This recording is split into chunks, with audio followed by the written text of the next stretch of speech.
Magandang araw. Alam nyo, marami nag-aya sa akin mag-day off. 2 months na kasi ako dito, hindi pa ako nagde-day off. Pero, to be honest, ayoko talaga mag-day off kasi nga, ayokong ma-stress, ayokong ma-pressure.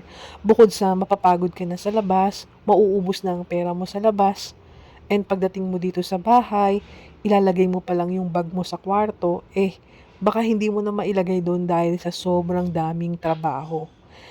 Una, pagkatrabaho ko dito sa buong bahay, para ako nag-aalaga ng 7 na paralisado.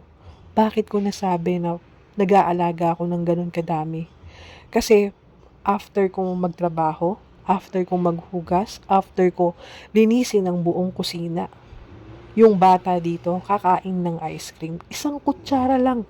Hindi niya pa mahugasan, ilalagay pa talaga sa lababo. Although, napakadali lang naman yun na trabaho. And eto pa, nung nagtatrabaho ako sa kusina, tinanong ako ni ama, nasaan ako? Sabi nung boss ko, nandun sa kusina, naghuhugas ng pinggan. Alam niyo yung alaga ko, natatai pala siya. Hindi siya nagsabi sa boss ko. Tumai siya sa Pampers, nagalit sa akin ng amo ko.